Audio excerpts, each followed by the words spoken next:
El seminario del posgrado de la Facultad de Ciencias, de cómputo científico, y es la primera sesión. Te pido disculpas porque la gente no la con problemas, pero en general me da mucho gusto, Valente, que hayas aceptado la plática, y es interesante el tema. Muchísimas gracias, Bruno. Antes que nada, pues quiero agradecer la invitación de Pablo a dar una plática aquí en el seminario. ¿Sí? Bueno, entonces mi plática está dividida como en tres partes. En la primera parte es como un poco más complicada porque es la parte histórica de cómo fueron surgiendo las cosas, y como no voy a hablar formalmente de qué es no voy a decir formalmente todos los conceptos de los que estoy hablando, entonces va a ser como un poco complicado, pero solamente la parte histórica. En la segunda parte voy a dar un ejemplo de qué es la homología, con conceptos usados de cálculo, y en la tercera parte voy a regresar un poco a la parte de historia. ¿Sí? Muy bien. Entonces, no, es mover de la flechita. Ok. Bueno, entonces, la homología en el siglo XIX giraba alrededor de ciertos invariantes numéricos, como eran el género y los números de Betti. Y bueno, entonces, el primer matemático que empezó a trabajar en la noción de homología, aquí le vemos la homología, es a Riemann. Entonces Riemann en 1857, él considera el siguiente problema. Él considera una superficie S y considera una familia de curvas sobre esa superficie. ¿Sí? Y entonces él estudia el siguiente problema. Él se pregunta sobre la integral sobre esa curva de una forma P de X, Q de Y. ¿Sí? Y entonces, esa forma debe tener una condición muy especial, que es que la parcial de P respecto a Y debe ser lo mismo que la parcial de Q respecto a X. Es decir, es lo que ahora llamamos exacta. Exactamente. Entonces, Riemann se dio cuenta que la integral de esa forma a través de a lo largo de una familia de curvas, eso era cero si el sistema C de curvas era la frontera de una región. Entonces Riemann se dio cuenta de eso en el 1857. ¿Sí? ¿Una región simplemente conexa o cómo? Sí. Bueno, sí, una región simplemente conexa. ¿Sí? Entonces, en base a eso, Riemann define el concepto de conectividad. Acá es un poco vago lo que voy a decir. Entonces, él define como que una superficie S es n más 1 conexa. Si existe una familia de curvas, n familia de curvas, tal que ninguna parte de esa familia de curvas vuelve a ser una frontera de la superficie S, y es maximal con esta propiedad. ¿Sí? Es un poco vago lo que estoy diciendo acá. ¿Sí? Entonces, como muchos sabemos, Riemann tenía problemas de salud. Entonces, gracias a los problemas de salud, él visitaba mucho Italia. Entonces, gracias a eso, él visitaba mucho a su amigo Enrico Betti. Entonces, con Enrico Betti, él empezó a trabajar en algunas ideas de generalizar sus propias ideas a dimensiones más altas, porque eran superficies, ¿no? Entonces había que generalizarlo a dimensiones más altas. ¿Sí? Y entonces Riemann estudia cuando una variedad de dimensión n es la frontera de una variedad de dimensión mayor. ¿Sí? Y estudia algo que llama cortes. En ese entonces las variedades como las conocemos ahorita no estaban definidas, ¿no? Eran otras cosas, eran cosas lineales. ¿Sí? Okay. Entonces define esto, que igual como resultado anterior define la conectividad, y prueba que si tenemos una variedad de dimensión m y tenemos un corte de dimensión m menos n, entonces la conectividad o aumenta en 1 o disminuye en 1. ¿Sí?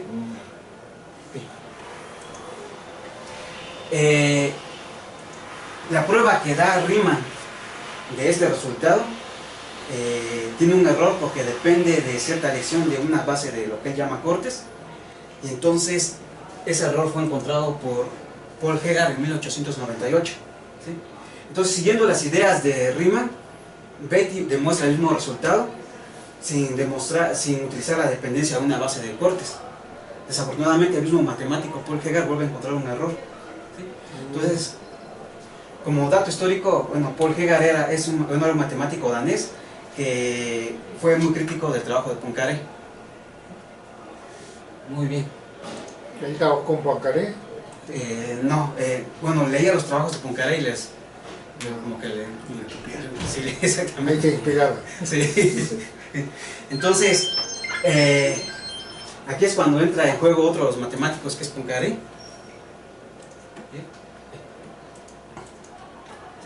Poincaré. Entonces Poincaré en 1895, basado en las ideas de Riemann y de Betti, define una nueva teoría de homología que era mejor a la de Riemann y Betti, ¿sí? Él lo define en este artículo que muchos hemos escuchado sobre ese famoso artículo Análisis Situs, ¿sí? Eso es en 1895, ¿sí? Entonces en 1895 él define la teoría de homología que voy a poner acá. Entonces Poincaré fija una variedad lineal B y considera dentro de esa variedad subvariedades de dimensión n y toma pues, sumas formales, ¿no? Dos copias de la subvariedad, por ejemplo, dos copias de la subvariedad B1 más tres copias de la subvariedad B2 son sumas formales, ¿no? ¿Sí?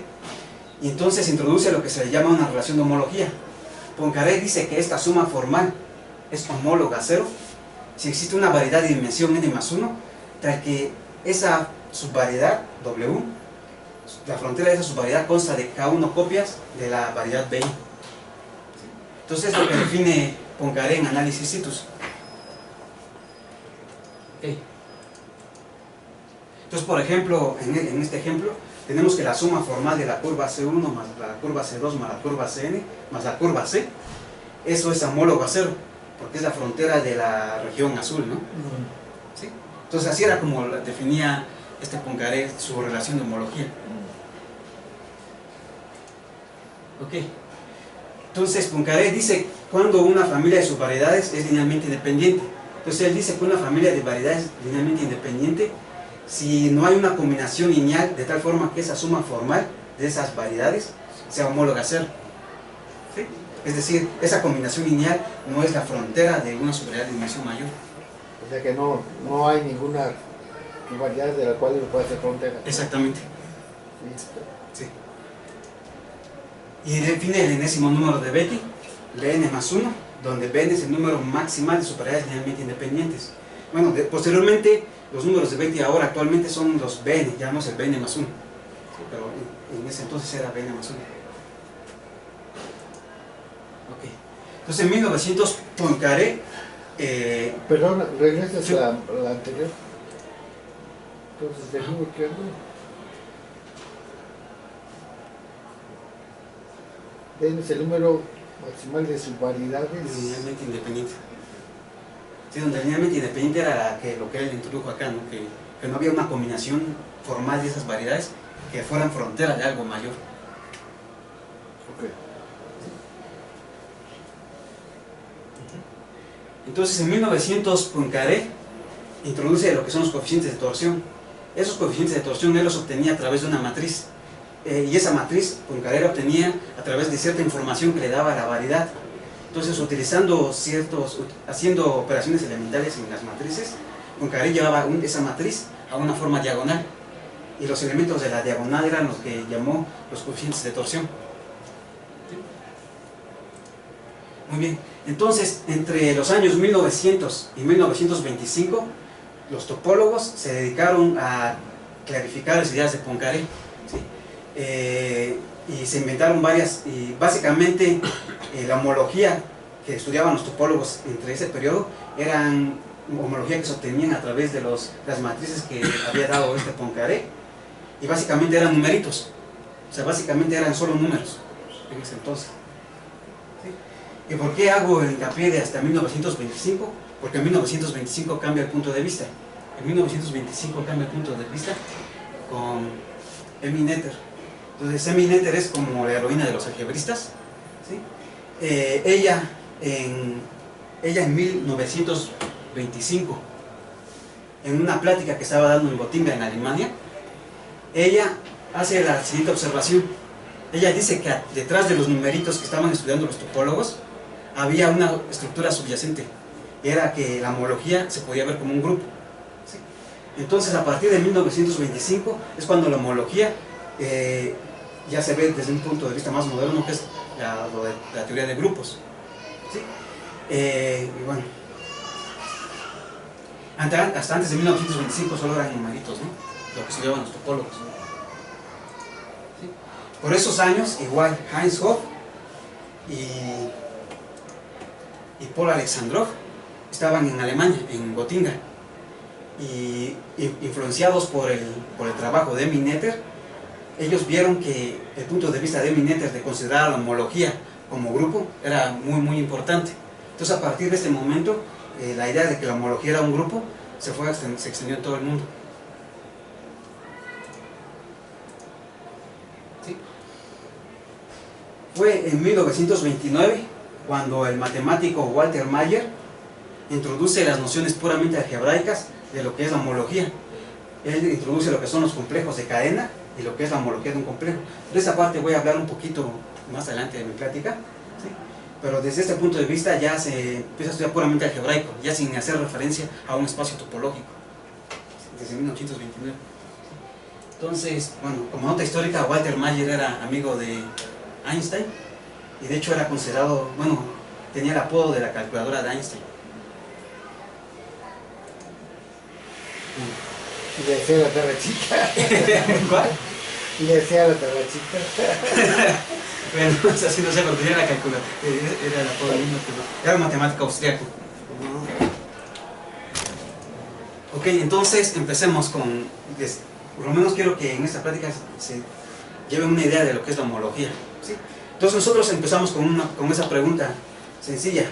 Consideramos una función definida en intervalo cerrado y continua en el abierto, y uno se pregunta esto: ¿existe una función definida en el mismo dominio, ¿no? De tal forma que la derivada de esa función sea la que teníamos al principio? Entonces, pues acá todos conocemos la respuesta a esa pregunta. Por eso nos da el teorema fundamental del cálculo, ¿no? El teorema fundamental del cálculo nos dice que en efecto sí existe esa función, y además nos dice cómo es, ¿no? Es el área bajo la curva de esa función. Muy bien. Entonces, para meternos en contexto, consideremos estos conjuntos. Voy a considerar C1AB, el conjunto de todas las funciones que son derivables en el abierto, y C0AB, las funciones continuas que son las funciones continuas en el abierto. ¿Sí? Entonces resulta ser que uno prueba en sus cursos, puede probar uno en sus cursos de álgebra lineal, que estos son espacios vectoriales sobre los reales. ¿Sí? Y además uno prueba que si uno considera esta función que va de las derivables a los continuos, definida así, esta es una transformación lineal. ¿Sí? Ok. Entonces, ¿qué nos dice el teorema fundamental del cálculo visto en esta transformación lineal? Nos dice que si tomo una función continua, está en la imagen de este operador, ¿no? Es decir, existe una función cuya derivada es esa función continua. Entonces me está diciendo que esta función es subproyectiva.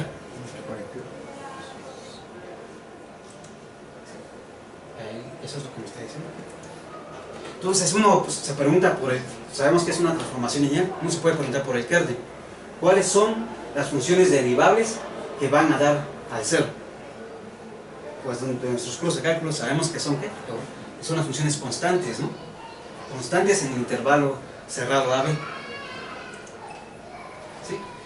Y entonces a una función constante la puedo identificar con un número real, y entonces puedo pensar que el kernel de esta transformación son los números reales. ¿Sí? Bueno, entonces tenemos esta sucesión, esto es una sucesión, estos son espacios vectoriales sobre los reales, estas son transformaciones lineales. ¿Sí? Y entonces el hecho de que la derivada de las funciones constantes sea cero, nos dice que esta composición es cero. ¿Sí? Entonces tenemos eso. Entonces vamos a considerar esa sucesión de espacios vectoriales. Acá tenemos la transformación lineal cero. Del otro lado también al final tenemos la transformación lineal cero. Como les dije, el hecho de que la derivada de las funciones constantes sea cero se traduce en que I compuesta con D sea cero.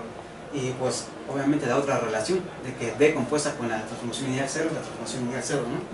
Entonces de nuestros cursos de álgebra lineal uno sabe que eso de que la composición de D compuesta con I sea 0 se traduce en que la imagen de I está contenida en el kernel de D, ¿sí? E igual que la imagen de D está contenida en el kernel 0, ¿no?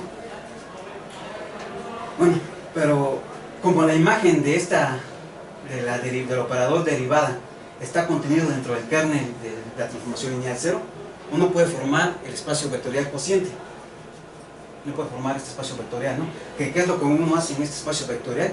Lo que uno hace intuitivamente es que se construye otro espacio vectorial, se tiene una estructura de espacio vectorial, se construye otro espacio vectorial donde se anulan todos los elementos que están en el denominador, ¿sí? Muy bien. Entonces, ¿quién es el kernel de la transformación lineal 0 que va de las continuas al 0? Pues como es de transformación lineal 0, el kernel es todo, ¿no? ¿Sí? Y el teorema fundamental de cálculo nos dice que la imagen de lo que definía anteriormente son exactamente las funciones continuas. Entonces, al calcular esto, el kernel de 0 entre la imagen de D, pues tenemos que eso es exactamente ese cociente y es exactamente el espacio vectorial 0. ¿Sí? Muy bien. Entonces, el teorema fundamental del cálculo, ¿no? Se puede interpretar como que el H1 de un intervalo es 0, es el espacio vectorial 0. Entonces, definamos por H0 el kernel de la derivada. Como dijimos, el kernel de la derivada lo pueden identificar como los números reales, ¿sí? Y entonces, ¿qué pasa si en lugar de... Entonces aquí empecé con funciones continuas que estaban definidas de un intervalo, ¿sí? A los reales, ¿no? Pero uno puede considerar funciones cuyo dominio es un poquito más complicado. Por ejemplo, puedo considerar funciones f que van de la unión de ciertos intervalos cerrados.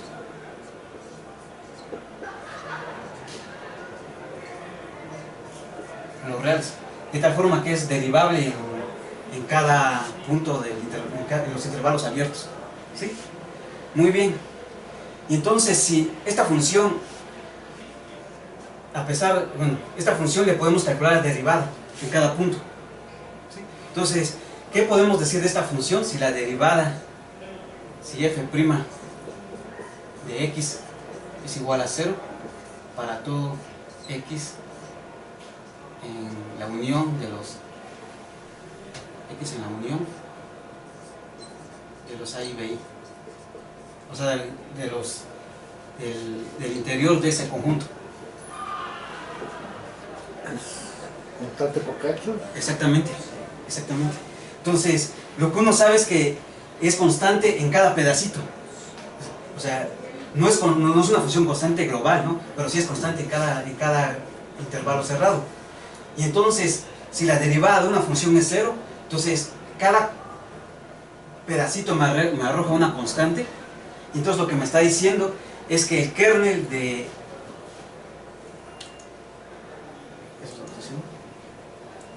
Entonces nos está diciendo que el kernel de D lo puedo identificar con Rn. O sea, cada constante en cada pedacito me arroja un número real. Entonces si este tiene n pedacitos, me va a arrojar n números reales. Entonces uno puede decir que el kernel de esa transformación lineal es Rn. ¿Sí? Donde es el número de intervalos. Entonces, ¿qué es lo que nos está midiendo la dimensión del H0? O sea, la dimensión del kernel de la derivada. La dimensión del kernel de la derivada me está definiendo el número de componentes conexas en las que está definida mi dominio. Entonces, el hecho de que el kernel de la derivada definida sobre un intervalo cerrado sea R, o sea, y tenga dimensión 1 ese espacio vectorial, pues nos está diciendo que es solamente un pedacito, ¿no? Ok. Entonces eso es en el caso de dimensión 1, ¿no? Entonces uno se va al caso de dimensión 2. Uno considera ese problema. O sea, un abierto y una función que va de U en R2. O sea, es un campo vectorial, ¿no? ¿Sí? Y entonces uno se pregunta el análogo a lo anterior. ¿Existirá una función escalar de U en R, tal que la parcial de f respecto a x1 sea esa f1 y la parcial de f respecto a x2 sea esa f2? No se puede preguntar eso, ¿sí? Y entonces, pues lo que uno sabe es que cuando, bueno, lo que uno hace normalmente cuando estudia un problema es, primero trata de encontrar como condiciones necesarias, ¿no? Entonces, uno hace uso de este resultado. Tenemos una función que va de un abierto de R2 en R, es de clase C2. Entonces, se cumple esta propiedad. Entonces, lo que uno dice es que si existiera esta función que cumpliera esa propiedad, entonces uno va, utilizando este teorema, uno obtiene esta condición, que la parcial de f1 respecto a x2 debería ser la parcial de f2 respecto a x1. O sea, utilizando esto, tenemos la condición necesaria para nuestro problema, ¿no?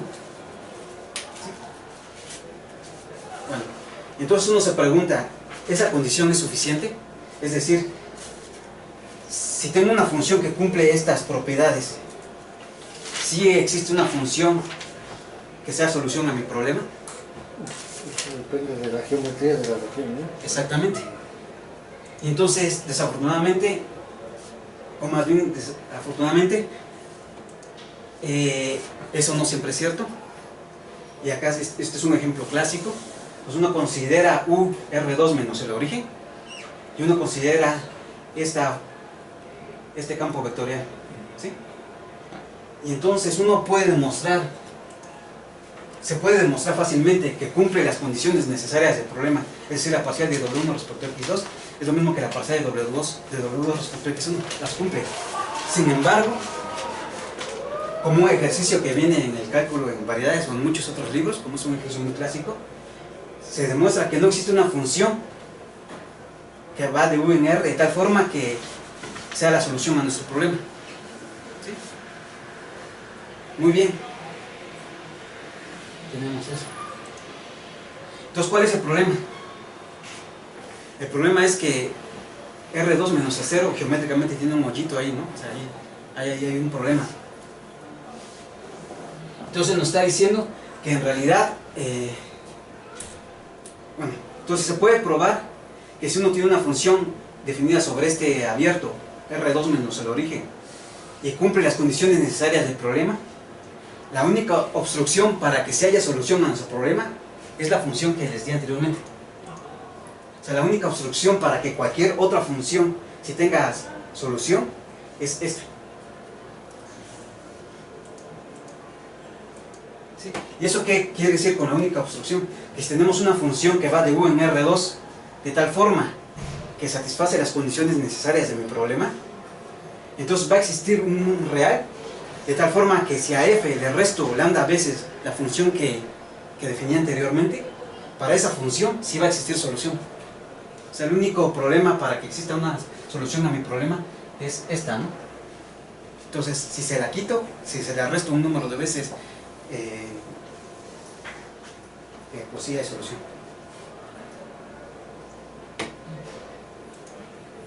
Muy bien. Y entonces, pues tenemos lo que es una región estrellada, geométricamente es así.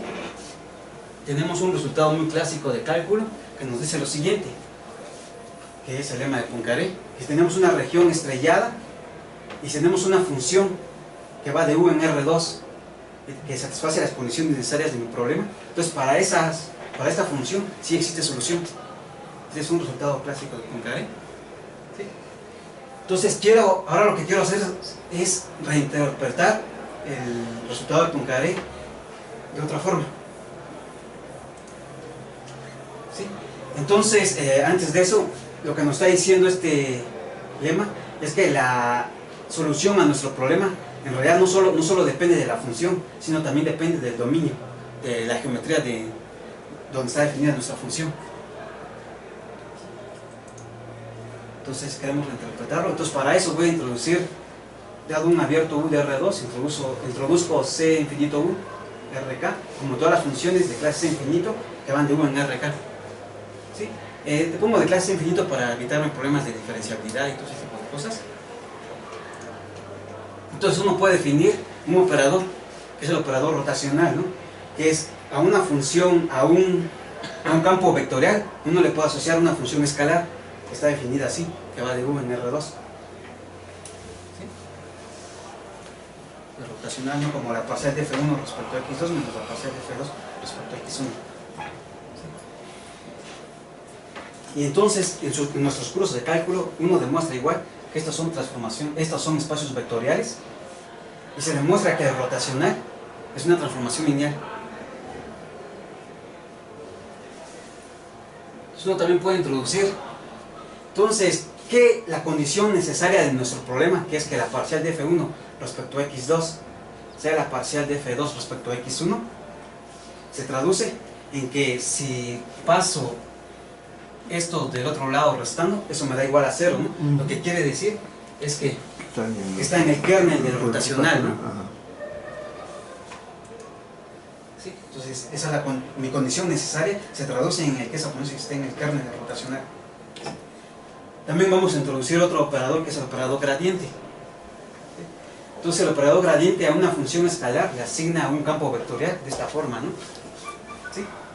Y entonces, nuestra pregunta de que si existe una función aquí, tal que le pegue a una que estamos acá, nos está preguntando, nos dice sobre, nos está diciendo si está en la imagen de este operador. ¿Sí? Entonces, nuestra pregunta se traduce en que está en la imagen del operador gradiente. Entonces, uno tiene las siguientes propiedades de espacios vectoriales. Bueno, los siguientes espacios vectoriales y transformaciones lineales. Entonces tiene el operador gradiente, el operador rotacional, y tenemos también el kernel del gradiente. ¿Sí? Y entonces lo que uno tiene otra vez es que, bueno, por definición, esta composición la podemos pensar como la inclusión del kernel en ese espacio vectorial infinito UR. Entonces la inclusión de I con el gradiente, eso va a ser 0, ¿no? Y en los cálculos, en nuestros cursos de cálculo, se demuestra que el gradiente compuesto con el rotacional es 0. Y eso de nuevo se traduce en que la imagen del gradiente esté contenida en el kernel del rotacional. ¿Sí? Entonces, si la imagen del gradiente está contenida en el kernel rotacional, uno se pregunta por el espacio vectorial cociente. Uno se puede preguntar por el H1 de U. ¿Sí? Es el kernel de rotación entre la imagen del gradiente. Muy bien. Entonces, recordemos lo que dice el lema de Poincaré. Ahí está escrito. Entonces, ¿cómo podemos reinterpretar el lema de Poincaré?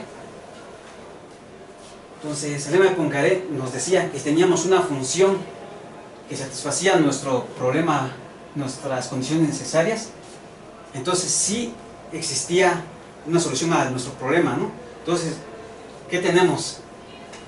Lo que les dije ahorita es que la imagen del gradiente siempre está contenido dentro del kernel rotacional, y esto nos está diciendo que el kernel rotacional está contenido dentro de la imagen del gradiente, es decir, estas dos cosas son iguales, entonces el cociente es 0. Entonces el lema de Poincaré, visto desde un punto de vista, reinterpretado desde un punto de vista algebraico, nos está diciendo que ese espacio vectorial es 0.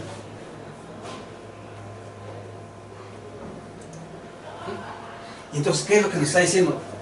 Que no hay una solución a nuestro problema, ¿no? ¿Sí? ¿Qué pasa ahí? Pues resulta ser que tenemos la solución que les escribí hace ratito, y entonces tiene esta función, este campo vectorial, y que les dije que tenemos que la imagen del gradiente siempre está contigua en el kernel rotacional. Ya tenemos que la imagen del gradiente siempre está contenida dentro del kernel rotacional, pero esta W que me está diciendo que hay un elemento que está en el kernel rotacional, es decir, satisface las condiciones necesarias de mi problema, pero no está en la imagen. ¿Sí? Entonces lo que me está diciendo es que esta contención es propia.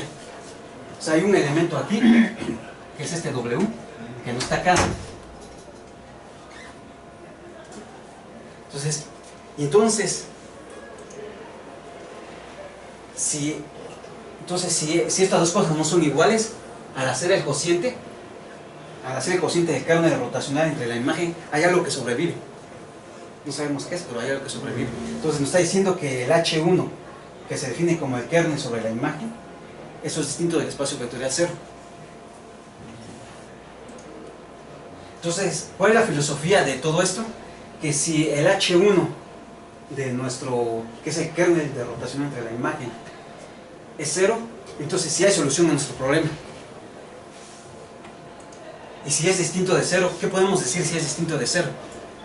Entonces, podemos pensar filosóficamente que esto nos da una medida de qué tan difícil es resolver nuestro problema. Entonces, lo que vimos anteriormente, vimos que este espacio vectorial era no 0. Sin embargo, se puede probar lo siguiente, que el espacio vectorial del kernel sobre la imagen, eso es exactamente isomorfo a los reales. Y entonces, si es isomorfo a los reales, sabemos que tiene una base como el espacio vectorial. Y la base resulta ser que es exactamente esta función. ¿Sí? Muy bien. Y entonces el hecho de que el cociente del kernel de rotacional sobre la imagen del gradiente sea igual a R, nos está diciendo exactamente que existe un número real tal que F menos lambda veces W sí tiene solución. O sea, el hecho de que esto sea R nos está diciendo exactamente esto. Muy bien. Y otra vez, como en el caso de dimensión 1, ¿qué podemos decir del gradiente? Entonces, si una función tiene gradiente 0, ¿qué podemos decir? Pues bueno, es que las derivadas parciales son 0, ¿no? Pero entonces, si U tiene varias componentes conexas, lo que nos va a decir es que esa función es localmente constante en cada componente conexa. Entonces, de nuevo, la dimensión del kernel del gradiente me está dando el número de componentes conexas de U.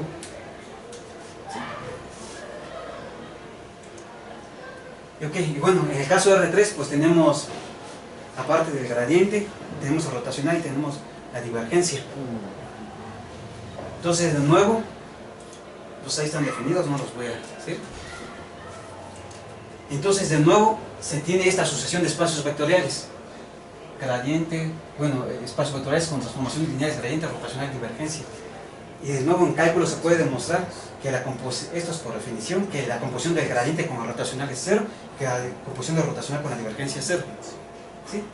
Y eso, de nuevo, se traduce pues, en lo que queremos, ¿no? Que la imagen del gradiente está contenida entre el kernel rotacional, la imagen del rotacional está contenida entre el kernel de la divergencia.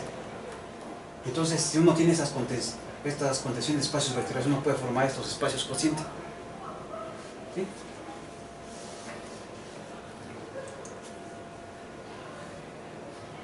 ¿Sí? Entonces, de nuevo, como en los casos anteriores, H0 de U, donde U es un abierto de R3 y se define como el kernel del gradiente, eso me va a medir de nuevo el número de componentes conexas en mi región U. ¿Sí? Y bueno, y uno se pregunta, no se puede hacer la siguiente pregunta: dado un campo vectorial, bueno, decimos que un campo vectorial es conservativo si existe una función escalar tal que el gradiente de esa función sea f, ¿no? Entonces este concepto es importante. Entonces uno se puede preguntar ¿cuándo un campo vectorial es conservativo? Y de nuevo, pues tenemos este teorema que lo podemos ver por ejemplo en el Marsden, que nos dice que si tenemos un abierto y f una función definida sobre un número finito de puntos, pues tenemos estas condiciones equivalentes para que sí exista una solución a nuestro problema, ¿no? Que la integral de línea de una curva cerrada sobre una curva cerrada es 0, que la integral no depende de las curvas, y esto, ¿no? Que el rotacional de f es exactamente 0. Entonces, tenemos que el teorema anterior nos dice exactamente que una función es conservativa si solo si el rotacional de f0. Y entonces nos está diciendo, por ejemplo, nos está diciendo que exactamente el kernel de rotacional coincide, que sea conservativo es que esté en la imagen del gradiente, ¿no? Entonces nos está diciendo que alguien está en la imagen del gradiente, sí, solo sí está en el kernel rotacional, entonces nos está diciendo esta igualdad. Lo que nos está diciendo es que cuando definimos este cociente, esto es cero. Entonces, otra vez podemos reinterpretar el hecho de que nuestro problema sí tenga solución con el hecho de que ese espacio vectorial sea cero. Y también tiene uno esa, que si tenemos un campo vectorial, tal que la divergencia de ese campo vectorial es cero, entonces siempre va a existir una función que sea rotacional de ese. ¿Sí?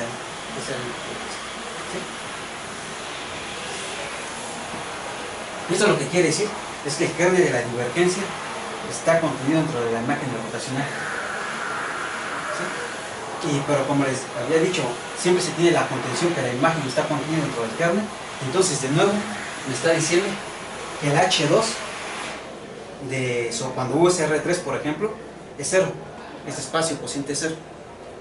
Entonces, el hecho de que esto sea cero nos está diciendo que existe cierta función que resuelve nuestro problema.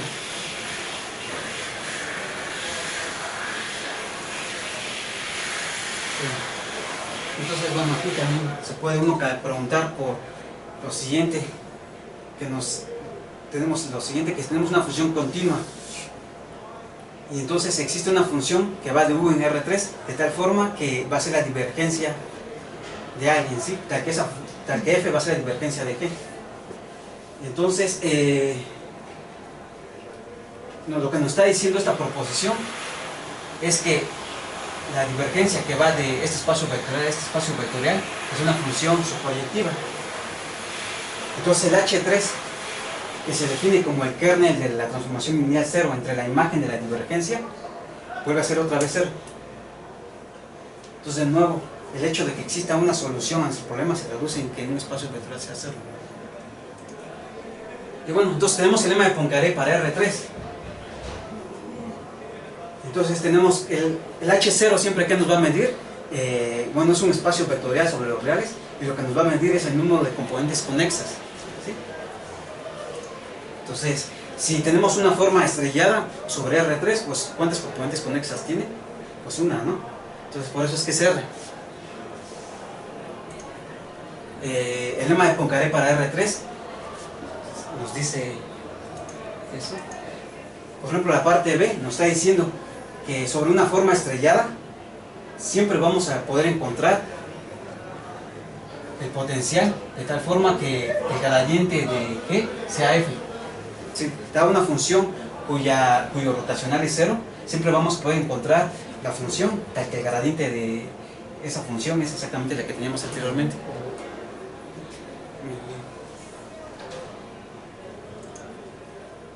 Entonces, la filosofía de todo esto es eso, ¿no? Es si el HI de mi abierto es cero, quiere decir que hay una solución para nuestro problema que nos estemos poniendo en él. Y si no, este espacio vectorial nos mide qué tan complicada es nuestra solución, nos estamos alejando a nuestra solución. Y bueno, entonces, más generalmente se puede definir sobre un abierto de Rn una sucesión de espacios vectoriales, y donde estas son conocidas como las formas diferenciables sobre el abierto U, y D0, D1 y hasta Dn-1 es conocido como la derivada exterior, ¿sí? Entonces se puede demostrar en los cursos de topología diferencial que la composición de 2 veces la derivada exterior es cero, ¿sí? Y entonces eso es lo que ¿qué es lo que hemos estado haciendo anteriormente? Hemos construido una sucesión de espacios vectoriales de tal forma que la composición de 2 cosas consecutivas es cero, ¿no? En este caso también lo tenemos. Entonces, si la composición de 2 cosas consecutivas es cero, lo que nos está diciendo es que la imagen de la anterior está contenida dentro del kernel del siguiente. Entonces uno puede formar este espacio cociente. Y eso es lo que se llama la cohomología de Rang. La cohomología de Rang es este cociente. Entonces, y bueno, ahí está de Rang. Entonces, en general es muy difícil calcular la cohomología, o sea, los espacios vectoriales cocientes para abierto arbitrario, entonces se desarrollan métodos. Dentro de esos métodos y teoremas para calcular esos, pues están la asociación de Mayer-Dietrich, invariantes homotópicas, asociaciones espectrales. Entonces son técnicas para calcular esos grupos de homología y cohomología. Entonces, ahora vamos a la parte algebraica. Entonces, lo que hizo Walter fue, ya no necesitamos un espacio topológico para construir cierta información. Empecemos con cierta información, ¿no? Entonces tenemos una sucesión de espacios vectoriales. Entonces, espacios vectoriales, la sucesión puede ser infinita, con transformaciones lineales entre ellos, de tal forma que la composición de dos consecutivos sea cero. ¿Sí? Entonces eso es lo que se llama un complejo de cadenas, por ejemplo, de espacios vectoriales. Se pueden definir sobre grupos, sobre otras cosas, pero acá ahorita lo que damos los espacios vectoriales. Y entonces, de nuevo, el hecho de que la composición de dos cosas consecutivas sea cero, se traduce en eso. Y entonces uno puede definir el espacio cociente. Y ese espacio cociente es lo que se define, es la homología de este complejo de cadena. Entonces lo que se hizo después de que se inventó que la homología era un grupo, entonces los topólogos tenían un espacio topológico, variedades, de alguna forma construían esta sucesión de espacios vectoriales, grupos y transformaciones lineales o morfismos de grupos, y en abstracto ellos calculaban ese cociente.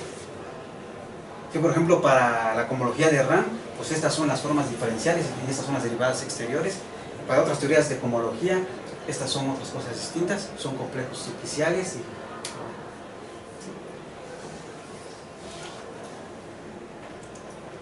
bueno, dentro de aquellos que inventaron teorías de cohomología, pues están Alexander, Alexandrov, Čech, Lefschetz, Kolmogorov, Purosh, Friedrich y Steenrod.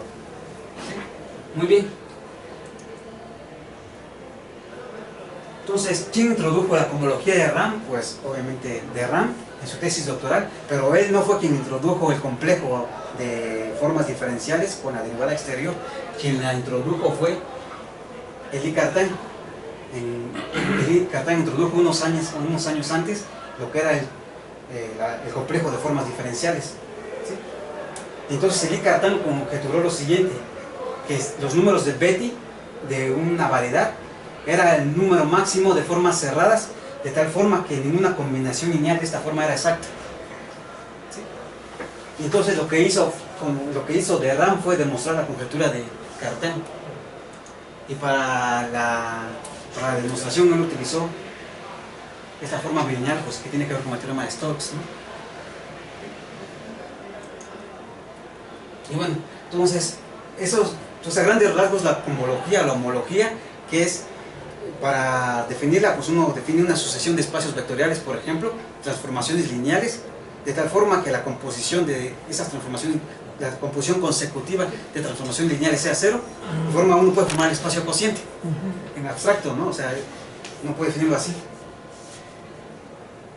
Entonces en 1938 empezaron a surgir ciertas construcciones algebraicas, que por ejemplo son el producto tensorial para grupos abelianos o para módulos. Se definió lo que era una asociación larga de homología para un subconjunto cerrado.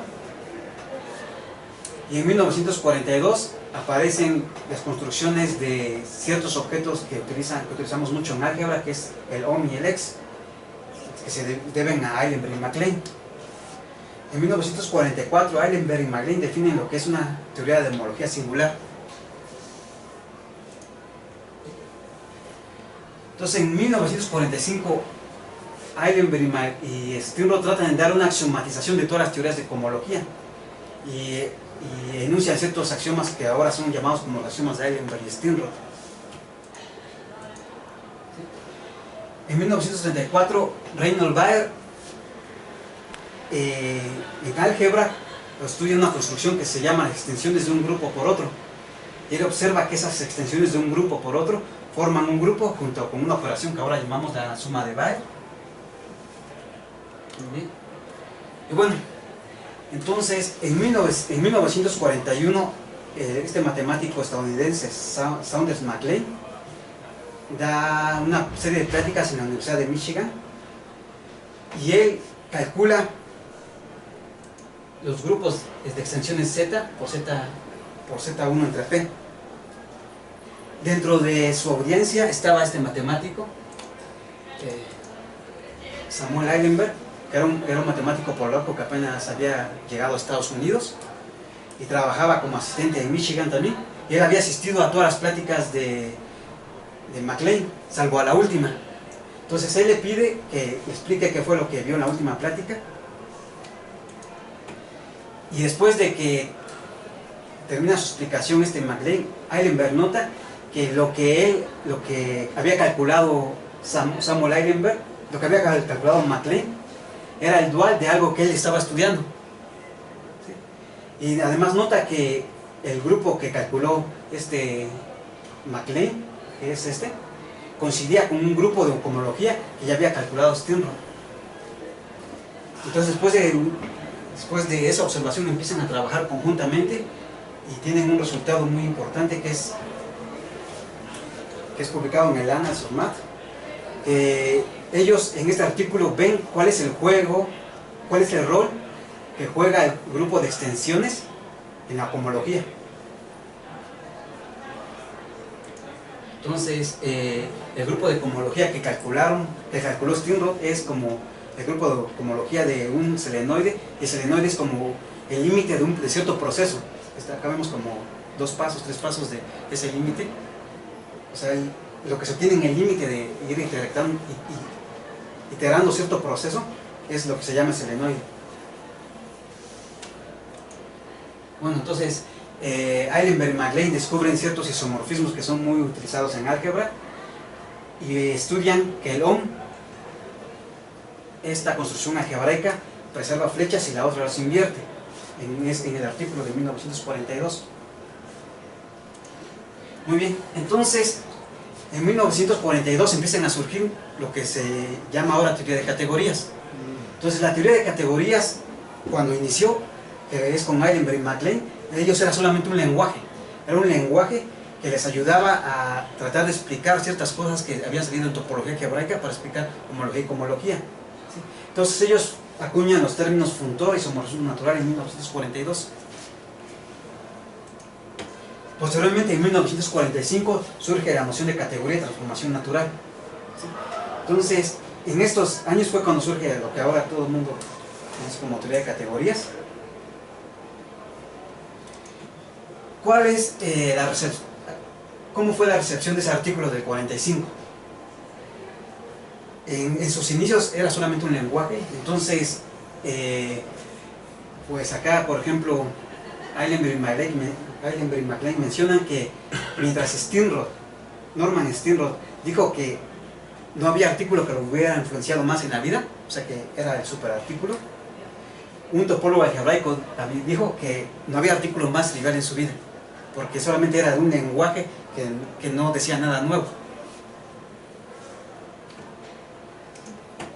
Asimismo, MacLane, en un artículo que escribe en el 88, él menciona que el artículo donde define categorías se lo da a leer a uno de sus amigos, que era admirador de Eilenberg, y él secretamente le dice que pues, el artículo pues, no servía para nada, ¿no? Que era una basura.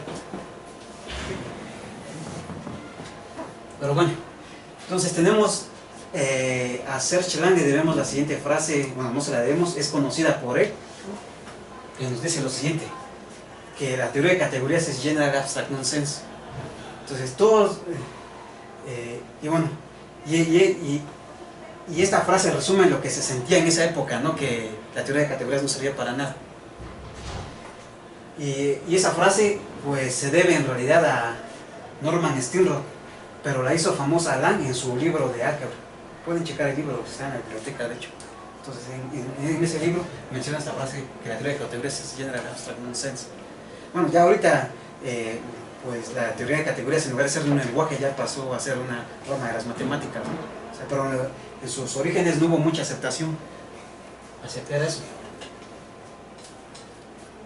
Entonces Cartan y Eilenberg participaban en el seminario de Cartan, que era dirigido por Henry, y trataban de escribir los fundamentos de lo que era la homología y la cohomología hecha en décadas previas, ¿sí? Trataban de formalizar todo. Entonces, a ese nuevo punto de vista unificador, ellos llamaron álgebra homológica. ¿Sí? Ellos dieron todas las técnicas algebraicas para hacer formalmente todo lo que se había hecho anteriormente.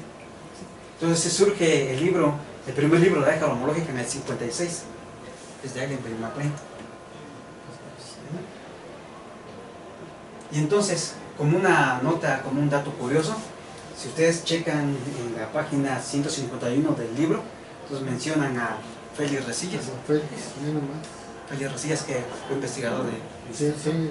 Muy famosísimo. Director de la facultad. de facultad, sí. Que rescató la facultad de los locos. Cuando tú eras el secretario. Y yo era el secretario general.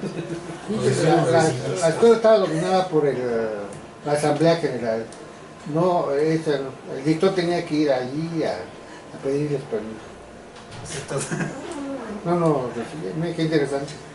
Entonces, o sea, ya mencionan ahí a... ¿Tú lo conociste? No, ya no lo conocí. Félix, mira qué hijo. Sí, ya no lo pude conocer, desafortunadamente. Yo conocí a su hijo primero y luego a él. Sevilla. A Sevilla. En paz descanse. También él ya. Entonces, pues ya Félix Resillas ya había aportado algo a lo que apenas había nacido, que era la álgebra homológica, ¿no? Y bueno, Qué padre. bueno, entonces, en esos libros de Cartan y Eilenberg se introducen estas nociones que ya son ahorita conocidas: relaciones proyectivas, punto punto de sociedad, derivados, y por primera vez el lema de la serpiente. El lema de la serpiente tiene ese nombre porque cuando uno lo dibuja en un diagramita sale como una serpiente, por eso es que es así. Y básicamente en el libro de Eilenberg, de Cartan y Eilenberg, se estudia sobre categorías de módulos. Entonces uno puede decir que esa es como la primera etapa de la álgebra homológica, que es la formalización de todo lo que habían hecho los topólogos algebraicos en algo algebraico. Y el segundo periodo está dominado por Grothendieck. Grothendieck en el 57 publica un artículo sobre el Álgebra homológica. Y bueno, a partir de ese artículo se desarrolla todo lo que se llama ahora teoría de homología y cohomología en un contexto más general, que son lo que se llaman categorías abelianas. ¿Sí? Y bueno, como nota histórica también, el artículo de Grothendieck se retrasó 3 años, y no porque fuera un artículo chafa, sino porque era un artículo de 200 páginas. Entonces no había revistas que lo aceptaran por la intención. Entonces sí consiguió que se lo aceptaran, pero en una revista asiática. Bueno, lo tengo en la bibliografía, que es Toyoku y Jordan. Entonces, 200 páginas que no querían aceptar. Reporte técnico. Y el tercer periodo de la álgebra homológica se desarrolla con un matemático que es Janusz Verdier, francés, que fue alumno de Grothendieck. Entonces, en su conferencia, en una plática que da Grothendieck en el Congreso Internacional de Matemáticas, él dice que él tiene una teoría de homología que extiende a lo que había hecho Ser, pero que todavía no existía la teoría de homología, todavía no existía la herramienta necesaria. Entonces la herramienta necesaria para desarrollar toda esa teoría de homología se la dejó a su alumno, a Janusz Verdier. Entonces a partir de ahí nacen lo que llamamos categorías derivadas y categorías triangulares. Y bueno, mi trabajo en álgebra es más o menos en estos contextos. Y bueno, pues eso es todo. Una pregunta, Leuchez no tuvo nada que ver en este asunto. Sí, Leuchez, o sea, Leuchez definió teorías de homología. Es que es lo que es que me estaba yo durmiendo porque... Sí. Pero sí aparece por ahí Leuchez. Sí aparece Leuchez, ¿no? Sí, o sea, Leuchez sí desarrolló ciertas teorías, o sea, fue de los... Porque Leuchez trabajó en geometría algebraica, en topología. Casi. Y me acuerdo que yo hice mi tesis con él de licenciatura. Ah, usted la hizo. Sí, una demostración del último teorema geométrico de Poincaré, que la demostración de Birkhoff la describimos de una manera diferente. Yo lo hice con él. Y cuando estaba yo con él, me dijo, esta es topología de verdad. Me dijo, esta es geometría de verdad. Sí, porque era con puras figuritas así, sin nada, no había... O sea, era topología realmente, no había una fórmula ni nada, era puras deformaciones de arcos. Mira qué interesante está, bueno, porque sí. Puroch es el famoso soviético ruso. Sí. Sí, todos ellos, o sea, Alexander, todos esos son... Y Stendrol fue el que hizo Norman un poco Stendrol ese, con Naden. Sí, es el que hizo, fue el asesor de siempre me confundo, de José Allen. O sea, el que hizo las sábanas estas de Sí, sí que pues hizo las famosas Ajá. relaciones de Allen, ¿no? Que,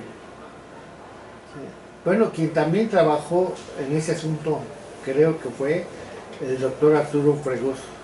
Él hablaba mucho de Grothendieck, de que había hecho cosas por ahí, ¿no? Pero él estuvo como profesor aquí, pues no trabajó mucho aquí en México en eso. ya, también trabajó un rato en... Pero qué interesante que don Félix, ¿en qué año fue lo de Félix? O sea, el libro salió en el 57 y ya lo mencionaban. Ahí creo que es al revés. No, es al revés, sí. Es adelante, sí. Es en el 57, a ver,